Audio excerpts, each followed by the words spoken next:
Western Michigan, they are the lowest of the number one seeds. So as much as I do always try to protect number one seeds, I don't mind making this swap because it does really keep the attendance up in all four regions right now. And I don't really worry about what I'm doing to Western Michigan. They're playing a road game, what's going to feel like a road game in Worcester, but they're also the lowest of the top seeds. So I'm not going to protect them as much.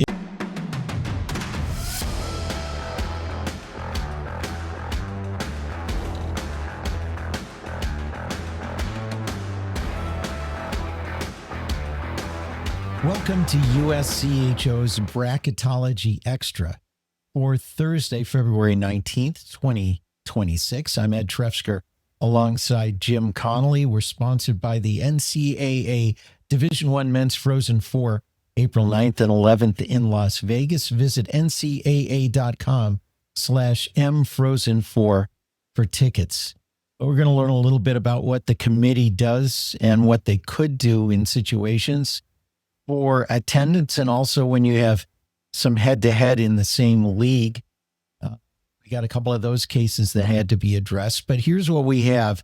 Loveland, Colorado has the number one overall seed, Michigan State, with Denver, who's the host team, Minnesota, Duluth, and Bentley, who's our placeholder for the Atlantic Hockey America rep. Number 4 overall, Western Michigan, is in Worcester.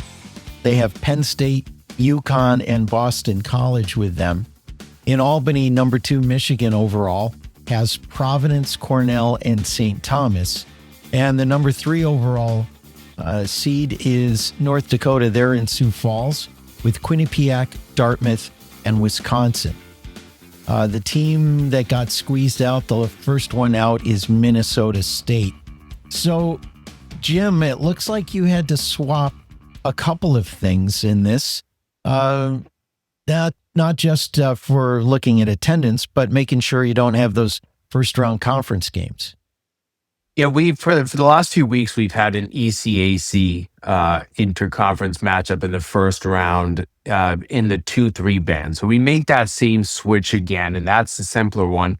The one that snuck in this week, and that as we have watched Wisconsin fall, they've gone from being in the number 1 to the number 2 band. That's not that bad when you consider that the rest of the Big Ten's all in that area, but they slipped down to the number 4 band, and thus this week they aligned with number 2 overall seed Michigan. So we had to swap them out of there. So after we made those swaps, that was the simple. I still had a move I wanted to make for attendance. And for the last few weeks, I have really tried to avoid these attendance moves because I thought that they were a little outlier and we could survive in regions without. But this week, when I looked at the region and I saw Wisconsin playing out in Worcester and Boston College playing out in Sioux Falls, it just didn't make a lot of sense. You can make that swap. It's not the biggest overall swap. You're staying within that 4 seed band. You swap those two teams. Who gets the most punished by that? It's probably the team that is out in Worcester, and that's Western Michigan, because Boston College, geographically less than an hour from Worcester, they should draw 2, 3, maybe even 4,000 fans into that building if they can pull some good attendance. But I look at Western Michigan, they are the lowest of the number 1 seeds. So as much as I do always try to protect number 1 seeds, I don't mind making this swap because it does really keep the attendance up in all 4 regions right now. And I don't really worry about what I'm doing to Western Michigan. They're playing a road game, what's going to feel like a road game in Worcester, but they're also the lowest of the top seeds. So I'm not going to protect them as much. And you could really make the case that it's better off for Western Michigan to play in a hostile barn than an empty one. I think it's easier to, motivate yourself when you have hostile fans as opposed to playing in front of 1,200 fans. And listen, if both they and Penn State advance in the first round, you could end up with a relatively empty looking building for a regional final. But that's not my biggest concern right now. I really want to make sure, at least for those first round games, that we have strong attendance. And it's not bad to put together an old WCHA rivalry between North Dakota and Wisconsin. Longtime fans are going to relish that. Will they ever? That one will certainly. That's a matchup that it's kind of beneficial. It's one of those nice occurrences when you're trying to do things that have other purpose, like attendance. When you get a great rivalry game in there, that's not bad either. So people are always arguing for bracket integrity, or is it attendance, or should you worry about attendance? I guess the first question, maybe a two-part question, is this still bracket integrity, and is this something the committee can do? They can. The rules are that you have to stay within the band. So 1 through 4, 5 through 8, 9 through 12, 13 through 16. Those are the 4 bands. You have to stay within those bands, and the swap we made was within the number 4 band. And I just outlined everything else they did really does maintain the guidelines that the committee set forward. So yes, this is totally something that is allowed to do, and I don't think it screws up bracket integrity that much. So this is why I'm willing to make this move. So really, you do a couple of things you have to do to fix the conference matchups, and then just make one other tweak for attendance, and it looks like a set of 4 regionals that would make everybody happy. I think that's what you get at the end here. You're looking at really good attendances in all 4 regions. You have Boston College driving Worcester. You have 4 teams in Albany that can do a pretty good job in terms of getting the attendance out there. With Cornell really being the team that is most local and has to drive things. And then the 2 Western regions we've never been concerned about, North Dakota and Denver, will really do a good job of driving attendance there. So you haven't been all that happy with what you've ended up with the last 3 weeks. It felt like some compromises, maybe not so much this time. What's your takeaway on this week's bracket? Maybe the best one we've gotten so far in the month and a half we've been doing this. So I think that this one, it keeps things competitive. You don't really screw up the bracket integrity. And I think you have 4 regions that will have excellent attendance. For the committee, that is kind of the dream. Well, Jim, after last weekend's results, we do have the first team to clinch this season, then a bunch of teams that are basically there. And it's fun for me to see this, because we used to say with the pairwise, you get to the middle of February, if you're in like the top 8 or maybe the top 10, you're in. And there's 1 in and 7 more that are just about in. But Michigan has clinched a tournament spot. They can lose their way out and they are still in.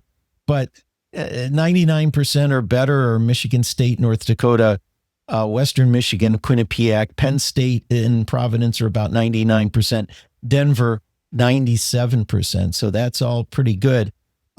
Michigan's the only one locked, but maybe even a bigger story is how quickly the top of this is stabilizing. We're still feeling out the NPI, and we're seeing kind of the same sort of characteristics we used to see with the pairwise.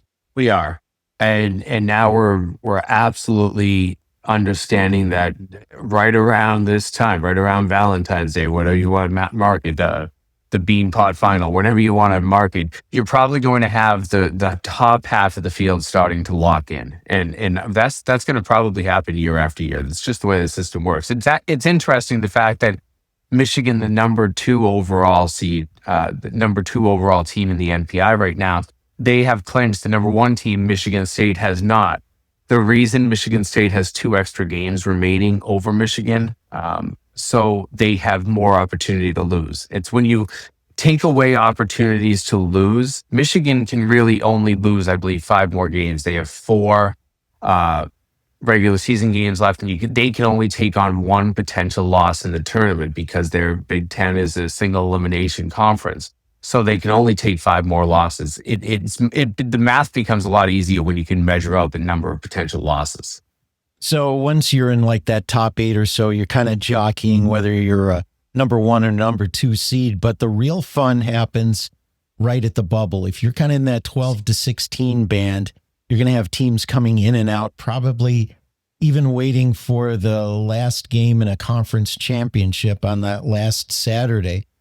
But there really is going to be a squeeze. And we talked about it in our Wednesday Upon Further Review podcast. You've got 16 through 19 from the CCHA that are all playing into it over this next couple of weekends and in their tournament. That's going to be really something to watch. And that's the thing where a different win or something happening on that Friday of tournaments can put you in or out. And I know we'll be watching that, but is this more chaotic or does this feel like the pairwise to you? It feels like the pairwise to me. If anything has changed and doesn't feel like the pairwise, it's more because of the fact that certain conferences are not performing the way that we expected them to. Hockey East has taken a long time to get their teams into the field, but they now have 3. The CCHA and the ECAC, they had some really good starts to their season, so they had a lot of teams in the field. The CCHA at least has taken a step back. The ECAC is solidifying actually more of their teams than we expected, but this is all stuff that happened on the average year in the pairwise. I don't see a lot of different movement. It really does mimic the way that the pairwise operated. And you mentioned the ECAC. There's still the auto bid from that conference. And how many times have we seen year after year in Lake Placid an upset coming into that Final Four weekend for that league? So basically, if we wanted to kind of encapsulate that, we could say the field is kind of getting filled from the top and your room for error decreases however many more games you play into. Well, and Jim, as we look at it, that's why these big series this weekend matter. And 2 of them, surprisingly enough, or not, are in the CCHA. Minnesota State is at Bowling Green on Friday and Saturday. And this is where you get into some of the math. Bowling Green could be huge for Minnesota State if they could take those games, because road games count as 1.2 of a win in your winning percentage. Losses there for Bowling Green are difficult also, but this is a chance for Minnesota State, and maybe a split doesn't really help us decide anything, does it? No, it doesn't. I think this is one, if Minnesota State wants to move themselves from right below the cut line to just above, they need to probably take 5 out of 6 points at least. Now, I say that Bowling Green is down at 19, but they have one of the best paths to get in because all 4 of the games they have remaining are against teams that are ahead of them. Nobody else in the CCHA can say that. So they actually have a strong case to make if they can go on a run here. They'd have to probably win all 4 and get to the conference semifinals or finals, but Bowling Green has that path in as well. So that's why I think that makes this game in the next one that we're going to mention as well, these 2 games really important this weekend because they're featuring teams that are right there, right around the bubble, and they're all trying to play their way in or stay in tournament. And that's kind of what's going on with Augustana at St. Thomas. The Tommies want to stay in. Augustana wants to move up. Road games, again, count well. Augustana, it's a little momentum, maybe some numbers that get them near or in, and also gets them being taken seriously. Although I think the Vikings are one of the teams that everybody has said, hey, this team is for real. They're one of the great stories of this season. I think that, a lot of people have had their eyes opened by Augustana. They were playing so well and they were inside the bubble, and it felt like they were going to be a team that was going to lock themselves in. And they, that's the CCHA right now. You can lose a few and any types of bumps in the road hurt you. I think that, this is one that they'd like to find a way to play their way back in. I just don't know where the math will lie. Say if St. Thomas were to lose both and Augustana picks up both, are they more swapping positions that St. Thomas would fall below the cut line, Augustana would get above? It's something we're going to have to watch play out. But I've been a little bit interested by where Augustana can go up and how St. Thomas can go down. But as we've seen in the last few weeks, St. Thomas's position in this tournament is becoming more solid every single week. The other one is in the Big Ten, and it's Michigan at Wisconsin. Now, this is one of those fun ones you see at the end of the season. Wisconsin, they're in the field right now. They've got a little margin, but not much. Michigan is locked. And so you got to wonder what's going to happen there. Is this a chance for Michigan to rest somebody and get another player in? And for Wisconsin, everything is on the line. The playoffs really started a couple of weeks ago for the Badgers, and they really need these wins. Is this a case of do they get a little more comfortable, or are they going to be sweating every game all the way down to Selection Sunday? They're going to be sweating every game until Selection Sunday. The whole thing is, though, Ed, I say that, and if Wisconsin goes on a run here and puts together 4 or 6 wins in a row, with the opponents they're playing, with how high those teams are in the NPI, they'll move right up and solidify their position. That said, they've lost just so many in recent weeks. I think it's 7 out of 8 or 8 out of 10 or something like that. And when you put those numbers up, you're heading all wrong direction right now for Wisconsin. So they're trying to stop the bleeding. They're still in the tournament field. They got 1 win out of 2 last week. They really needed 2. I feel like they need to at least split this series at home this week against Michigan to hold their position and maybe try to improve it. If they can take 4 of 6, 5 of 6, or all 6 points, that would really help. Well, that's going to wrap it up for this episode. Read Jim's column. That'll tell you a lot of detail, and hopefully we explained some more of it. And just for fun, drop your toughest regional in the comments. Which do you think is the hardest one to get out of? I don't think there's any region of death or in this, but there really may be a region of getting hurt really badly in all of this that teams are going to have to work their way through. Make sure you like and subscribe on YouTube because we're a video podcast as well as audio. And we've been sponsored by the NCAA Division I Men's Frozen Four, April 9th and 11th in Las Vegas. Visit ncaa.com/mfrozen4 for tickets. For Jim Connolly, I'm Ed Trefsker, and this has been USCHO Bracketology Extra.